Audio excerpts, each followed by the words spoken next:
अस्सलाम वालेकुम, welcome to AK bio. आज हमने 10th के क्लास बायोलॉजी के चैप्टर 16 को डिस्कस करने उनके एमसीक्यूज डिस्कस कर रहे हैं। पहला एमसीक्यूज है the organism in ecosystem that are responsible for recycling of plants and animal. तो जो रिसाइकलिंग का काम करते हैं वो डिकम्पोजर होते हैं। डिकम्पोजर में बैक्टीरिया एंड फंजाई आते हैं। सेकेंड एमसीक्यूज है which of the following is the abiotic component of ecosystem.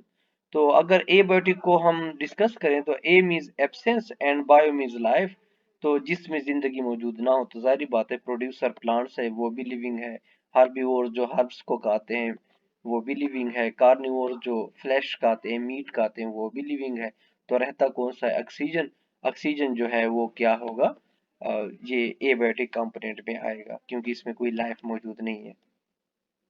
Next MCQs है when we eat onion our trophic level is. कि अगर हम प्याज खाते हैं जाहिर बात है प्याज प्रोड्यूसर है। अब प्रोड्यूसर को कंज्यूम करने वाले प्राइमरी कंज्यूमर होंगे। तो इस वजह से इसमें ऑप्शन कौन सा आएगा? प्राइमरी कंज्यूमर, क्योंकि जो प्रोड्यूसर पे फीड करते हैं डायरेक्टली। अगर प्राइमरी के ऊपर फीड करेंगे तो तब हम उसको क्या कहेंगे? सेकेंडरी। प्रोड्यूसर क्या होते हैं? जो खुद फोटोसिंथेसिस करते हैं और अपनी खुराक खुद बनाते हैं। डिकम्पोजर क्या होते हैं? जो चीजों को रिसाइकल करते हैं, जो न्यूट्रिएंट को डिकम्पोज कर देते हैं, मतलब कोई भी डेड ऑर्गेनिज्म है उनको डिकम्पोज कर देंगे। नेक्स्ट है the inter relationship between organism and environment is called. देखो ऑप्शन दिए हुए mycology. Mycology is the study of fungi. इसमें हम फंजाई को स्टडी करते हैं तो जाहिर बात है ये ऑप्शन नहीं आएगा। फिजियोलॉजी में हम फिजियो मींस फंक्शन, तो function of the body study करते हैं तो ये भी गलत है। इकोलॉजी क्या है? कि इन्वायरमेंट और ऑर्गेनिज्म के दरमियान एक रिलेशनशिप को कहते हैं। और मॉर्फोलॉजी में external morphology external structure study करते हैं तो इसमें ऑप्शन सी करेक्ट होगा। 5 a group of organism of same species inhabiting a geographical area है पर्टिकुलर टाइम। देखिए एक जैसे ऑर्गेनिज्म का अगर ग्रुप होगा तो वो हम क्या कहेंगे? पॉपुलेशन कहेंगे। कि group of organism same species के हो और इकट्ठे रह रहे हो, वो सारे ग्रुप को इकट्ठे सेम स्पीशी के ऑर्गेनिज्म को पॉपुलेशन कहते हैं। जैसे कि हम कहते हैं पाकिस्तान की आबादी इतनी है, तो पाकिस्तान की आबादी हम इंसानों के लिए शो करें कि इंसान कितने यहाँ पे रहते हैं। तो ये इंसान क्या है? पॉपुलेशन है। 6 है all ecosystem in the world together form. देखिए इकोसिस्टम इकट्ठे मिल जाते हैं, जितने भी बड़े बड़े इकोसिस्टम है तो वो बायोस्फीयर बनाते हैं। तो इकोसिस्टम क्या बना सकते हैं? बायोस्फीयर। तो इसमें ऑप्शन बी। 7 एमसीक्यूज है biotic component of an ecosystem. देखो बायो मींस लाइफ, तो अगर इसमें जिंदगी मौजूद होगी, लाइट है बेजान है, वाटर भी एबायोटिक है, एयर भी एबायोटिक है, तो प्लांट्स कौन से हैं? सिर्फ biotic component of ecosystem. So which of the following which one is not biotic factor? कौन सा जानदार नहीं है? तो जाहिर बात है इसमें सॉइल, रेत जो है, मट्टी जो है वो जानदार नहीं है। तो ये बाकी तो प्लांट्स भी लिविंग है, एनिमल्स भी लिविंग है एंड बैक्टीरिया भी। An abiotic component of ecosystem again पूछ रहा है कि एबायोटिक कौन सा है? तो इसमें अगेन वही बात है, यहाँ पे लाइट जो है वो एक इसके अंदर लाइट के अंदर कोई जान मौजूद नहीं है, एबायोटिक कंपोनेंट में आएगा। नेक्स्ट है which of the following is the abiotic part of ecosystem. Again वही सवाल है कि कौन सा एबायोटिक है, तो इसमें कौन सा आना चाहिए? Soil is the abiotic system. MCQs 11 which one is a tertiary consumer. तो ये टर्शरी कंज्यूमर यहाँ पे लाइन है, line is a tertiary consumer आपके बुक में भी दिया हुआ है। ये आप एग्जांपल देख सकते हैं कि टर्शरी कंज्यूमर, और इसमें टर्शरी कंज्यूमर में एग्जांपल कौन कौन से दिए हैं? Line, tiger etcetera. सो इसमें ऑप्शन कौन सा आना चाहिए? लाइन। डिकम्पोजर्स आर, के डिकम्पोजर्स कौन से होते हैं? Algae, mosses, animals, bacteria and fungi. ये पहले एमसीक्यूज में भी मैंने आपको बताया कि बैक्टीरिया और फंजाई को डिकम्पोजर कहते हैं क्योंकि ये डेड ऑर्गेनिज्म को डिकम्पोज कर देते हैं। एमसीक्यूज 13 है which animal is a primary consumer. तो कौन सा प्राइमरी कंज्यूमर है? प्राइमरी कंज्यूमर कौन से होते हैं? जो डायरेक्टली प्लांट्स या प्लांट्स के प्रोडक्ट्स के ऊपर डायरेक्टली फीड करते हैं, डिपेंड होते हैं, तो उनको क्या कहते हैं? Primary consumer. तो इनमें एक तो वाहिद ग्रासहॉपर है जो डायरेक्टली सिर्फ प्लांट्स के ऊपर डिपेंड करते हैं। जैसे कि अगर फ्रॉग को देखें तो फ्रॉग ग्रासहॉपर के ऊपर डिपेंड कर रहे हैं, तो वो सेकेंडरी हो गए। इस तरह ग्रासहॉपर क्या है, प्राइमरी कंज्यूमर है। एमसीक्यूज नंबर 14 है, which of these is not a tertiary. देखिए टर्शरी में टाइगर है, लाइन है और लिपर्ड्स हैं, तो इसका मतलब ऑप्शन सी जो है इसमें ये सेकेंडरी होगा।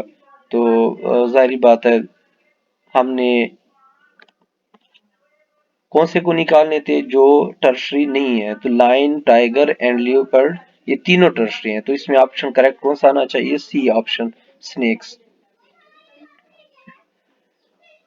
15 है, it is example of tertiary consumer. देखिए टर्शरी कंज्यूमर पहले भी अभी डिस्कस किया है कि इसमें लाइंस जो हैं ये टर्शरी कंज्यूमर है। एमसीक्यूज नंबर 16 है, which following is a tertiary consumer. इनमें से कौन सा टर्शरी कंज्यूमर है, तो डेयर तो प्राइमरी हुआ, ऑल जो है ऑल टर्शरी कंज्यूमर है, और आपके बुक में भी यहाँ पे दिया हुआ है। देखिए tertiary consumer feed on primary carnivores, wolf and owls etcetera, ये क्या है, टर्शरी कंज्यूमर्स है। 17 है, the smallest level in ecological organisation. देखिए सबसे बेसिक यूनिट जो है इकोलॉजिकल ऑर्गेनाइजेशन की वो स्पीशी है, आप पहले भी जानते हैं स्पीशीज का बेसिक क्लासिफिकेशन की जो बेसिक यूनिट है। एमसीक्यूज नंबर 18 है, biosphere surrounding the earth is about. जो बायोस्फीयर जो अर्थ के गिर्द है, तो ये कितने का है, तो जाहिर बात है इसकी जो थिकनेस है ये आपकी बुक में दिए हुए हैं कि इट्स अबाउट 20 किलोमीटर थिक। तो ये थिकनेस इसकी कितनी है, 20 किलोमीटर, तो इसमें हम ऑप्शन डी को सेलेक्ट कर लेते हैं। एमसीक्यूज नंबर 19 है, the basis of any ecosystem. तो बेस जो है इकोसिस्टम के, उस हर इकोसिस्टम के बेस प्रोड्यूसर्स है। 20 एमसीक्यूज है, the ecosystem is comprising into two basic part. जाहिर बात है इकोसिस्टम में दो हैं, कौन कौन से, biotic and abiotic parts. MCQs number 21, the non-living factor present in an ecosystem are called abiotic factors। के जो नॉन लिविंग है वो सब, उन सब को इकट्ठे क्या कहेंगे, abiotic factor। A for absence, bio means life, तो जिनमें जिंदगी मौजूद ना हो। The living component present in an ecosystem, जो लिविंग कंपोनेंट्स हैं, लिविंग हैं, तो उनके लिए bio means life, so biotic components से लिविंग फैक्टर्स हैं। MCQs 23, the biotic factor of ecosystem are divided into, तो divided into three parts, तीन हिस्सों में मुश्तमिल है। आपके बुक में भी दिया हुआ है कि ये यहाँ पे देखें कि the biotic component of an ecosystem is composed of producers, consumer and decomposer। तो इसमें ये तीन कंपोनेंट्स आ सकते हैं।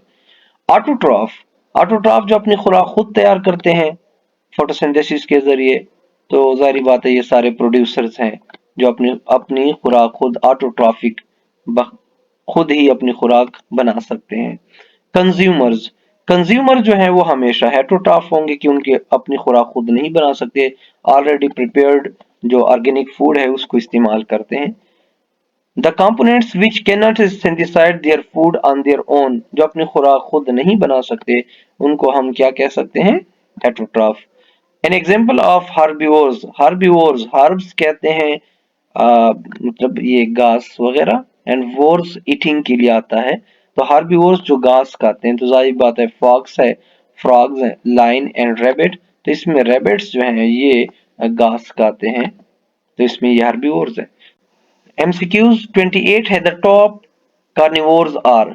सो टॉप कार्निवोर्स कौन से हैं, फॉक्स, वुल्फ, स्नेक, लाइन्स। तो लाइन्स जो हैं वो टॉप कार्निवोर है, मतलब ये कि इनके मोस्टली प्रेडेटर नहीं होते।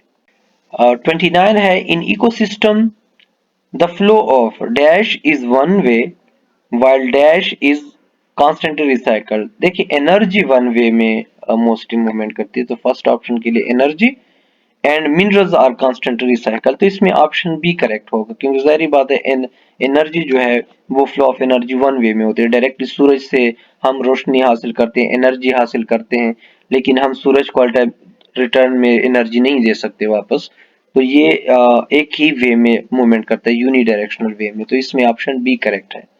एमसीक्यूज नंबर 30 है, for all the living organism the source of material is, के जो सोर्स ऑफ मटेरियल है वो कौन से। देखिए सोर्स ऑफ एनर्जी सन है, जबकि सोर्स ऑफ मटेरियल अर्थ है। अर्थ से मटेरियल हासिल हो सकता है, मतलब जो प्लांट वगैरह जो मटेरियल्स को एब्जॉर्ब करते हैं वो अर्थ से एब्जॉर्ब करते हैं, तो इसमें अर्थ आना चाहिए। अगर सोर्स ऑफ एनर्जी होता तो फिर हम सन लगाते।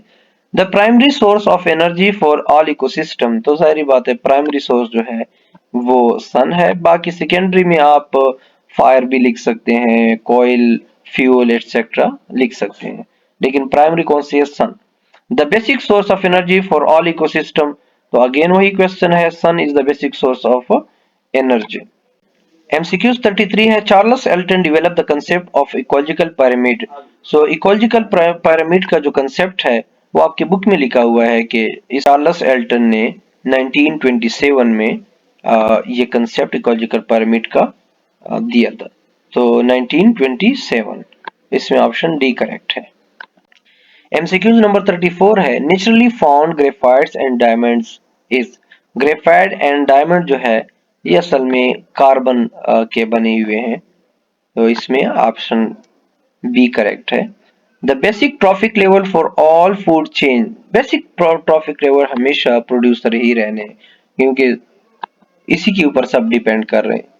The conversion of nitrates into nitrogen is, कि नाइट्रेट्स को नाइट्रोजन में कन्वर्ट करना, तो जाहिर बात है ये डी नाइट्रिफिकेशन है, कि अगर कोई भी फिक्स नाइट्रोजन है उसको दोबारा नाइट्रोजन गैस में कन्वर्ट कर देना, तो ये डीनाइट्रिफिकेशन है। Formation of nitrates nitrites from ammonia, ammonia से नाइट्रेट्स एंड नाइट्राइट्स बनाना नाइट्रिफिकेशन कहलाता है। सो नाइट्रिफिकेशन से इसका क्या मतलब कि नाइट्रेट्स एंड नाइट्राइट्स बनाना। The total amount of living matter in an ecosystem at a time, कि जो जितने भी लिविंग मैटर है MCQ 38 है, the total amount of living matter in an ecosystem at any time is called, जो जितना भी लिविंग मैटर है वो सब के सब इकट्ठे क्या कहलाता है, biomass. The flow of energy in different trophic level is, जो फ्लो ऑफ एनर्जी है वो हमेशा यूनिडायरेक्शनल है, इसमें ऑप्शन ए करेक्ट है, unidirectional. MCQs number 40, producers get solar energy and transform it into, जब सोलर एनर्जी को लेते हैं तो इनको केमिकल एनर्जी में कन्वर्ट कर देते हैं। जिस तरह के ग्लूकोज बनता है तो ग्लूकोज में बॉन्ड की फॉर्म में एनर्जी आ जाती है, तो वो केमिकल एनर्जी है, ग्लूकोज केमिकल में आते हैं।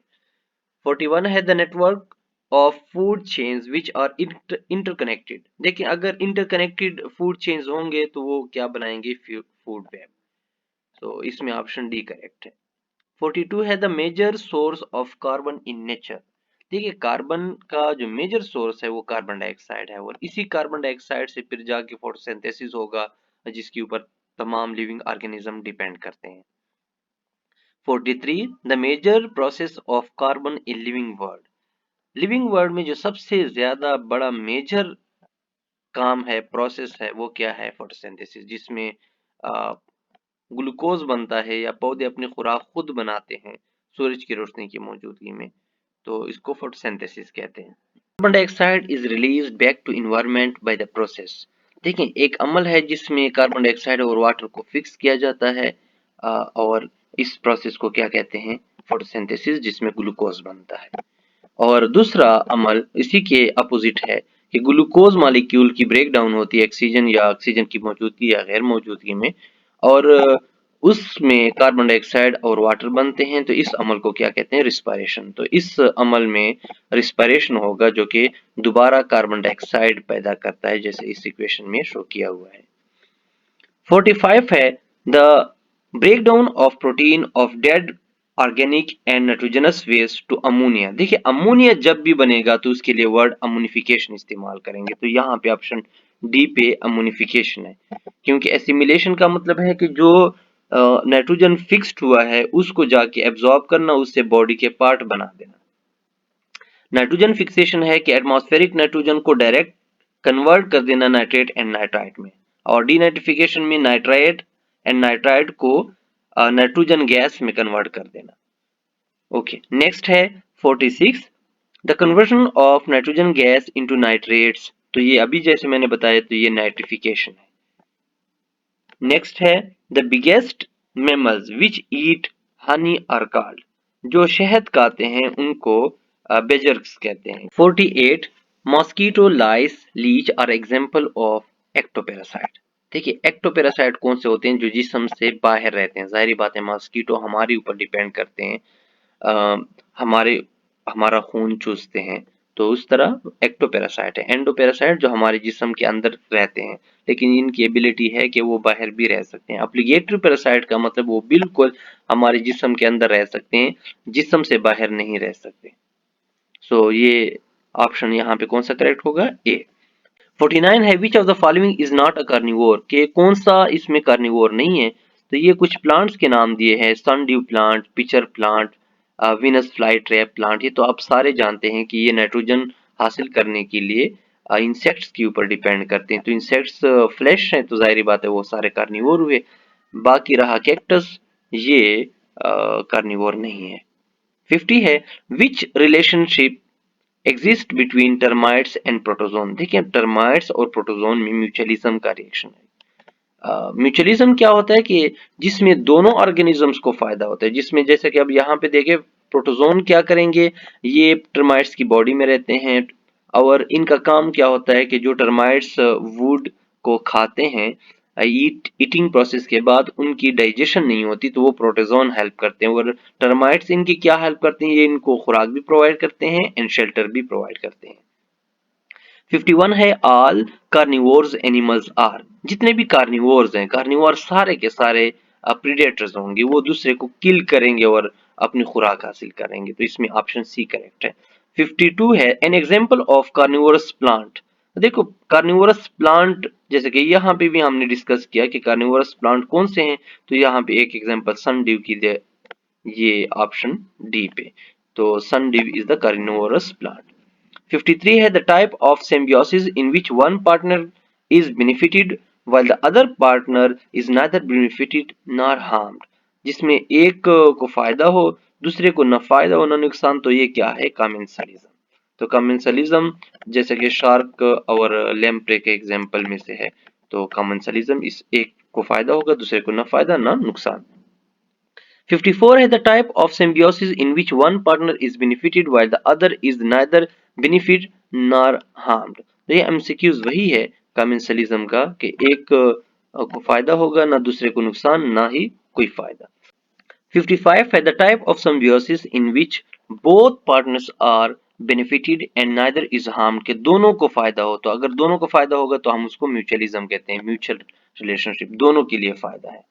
एन एग्जाम्पल ऑफ एक्टोपेरासाइट, जो जिस्म के बाहर रहते हैं, तो जाहिर बात है पहले भी डिस्कस किया हुआ है कि mosquitoes are ectoparasite. Example of ectoparasite, again यहाँ पे एग्जाम्पल पूछा है, तो यहाँ पे लाइस जो है एक्टोपेरासाइट है, बाकी सारे एंडोपेरासाइट है। 58 है the interaction between the member of same species दर कार, जो सेम स्पीशी के दरमियान है उनके लिए intra specific. Intra means within, तो इंट्रा स्पेसिफिक क्या होगा, जो एक ही स्पीशी के आपस में एक दूसरे के साथ ताल्लुक रखते हैं, इंटरेक्शन रखते हैं। 59 है the interaction between the member of different species, अगर दो डिफरेंट स्पीशीज के दरमियान ताल्लुक है तो उसके लिए वर्ड इंटर स्पेसिफिक इस्तेमाल किया जाता है। इंट्रा विद इन एक के अंदर, मतलब एक ही स्पीशी के अंदर, और इंटर मीन्स बिटवीन के दो डिफरेंट स्पीशीज के दरमियान interaction. The type of symbiosis are three, तो तीन सिम्बियोसिस के टाइप्स हैं, कमेंसिबिलिज्म, म्यूचुअलिज्म, पैरासाइटिज्म। 61 है the type of symbiosis in which one partner is benefited while other is harmed, कि दूसरों को नुकसान हो और एक को फायदा हो। तो जाहिर बात है ये पैरासाइट है, पैरासाइट को फायदा होगा और होस्ट को नुकसान होगा।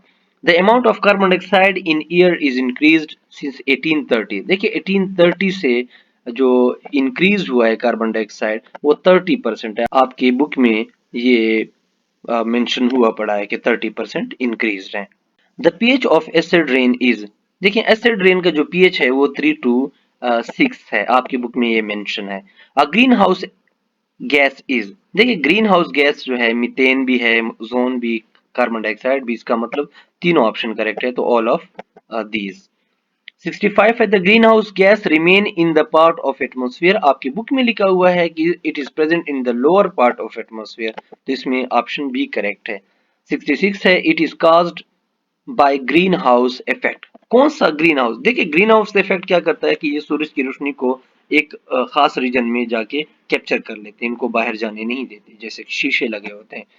तो इसमें टेम्परेचर बढ़ जाता है और टेम्परेचर बढ़ने की वजह से ग्लोबल वार्मिंग होती है। तो यहाँ पे ऑप्शन कौन सा करेक्ट है? ग्लोबल वार्मिंग की ग्रीन हाउस इफेक्ट से ग्लोबल वार्मिंग होती है।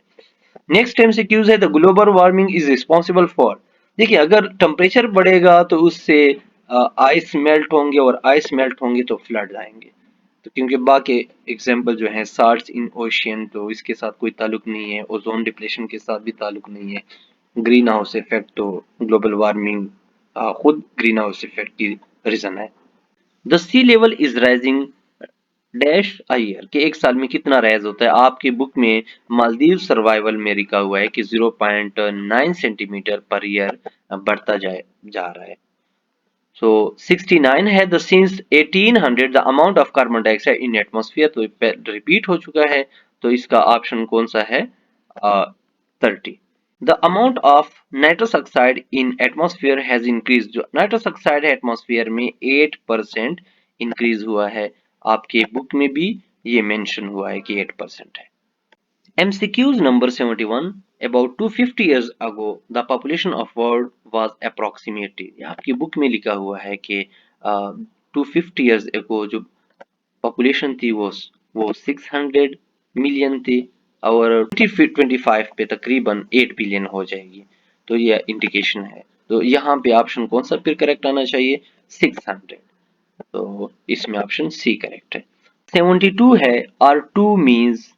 सो आपकी बुक से यहाँ पे देखें तो द R2 का मतलब रीयूज एंड R3 किसके लिए शो हो रहा है? रिसाइकल के लिए। सो R2 रीयूज के लिए एंड R3 जो है वो रिसाइकल के लिए यूज हो रहा है। तो इसमें ऑप्शन ए एंड 73 में ऑप्शन सी करेक्ट है। 74 है द नॉन रिन्यूएबल रिसोर्सेज। और जो नॉन रिन्यूएबल रिसोर्सेज कौन से होते हैं? जो रिन्यू नहीं हो सकते, कि जब एक दफा रिप्लेनिश खत्म हो जाए तो उसको रिप्लेनिश नहीं किया जा सकता। तो फॉसिल फ्यूल इसमें है कि एक दफा जाया हो जाए, खत्म हो जाए तो इनको दोबारा नहीं बना सकते। MCQs number 75 materials which can again be used are ये जिनको रीयूज कर सकते हैं। तो प्लास्टिक को भी इस्तेमाल कर सकते हैं, ग्लास भी दोबारा इस्तेमाल कर सकते हैं, पेपर भी दोबारा इस्तेमाल कर सकते हैं। तो इसमें कौन सा ऑप्शन आना चाहिए? Option D all of these. MCQs number 76 है which form of nitrogen is taken by the producer of ecosystem. के कौन से प्रोड्यूसर एक्सेप्ट कर सकते हैं? तो दो सिर्फ चीजें हैं मोस्टली जो इस्तेमाल कर सकते हैं। एक nitrates NO3 minus and ammonium NH4 positive charge जो लिखते हैं, तो इन दोनों को एब्जॉर्ब कर सकते हैं। तो इसमें नाइट्रेट्स ऑप्शन डी पे है।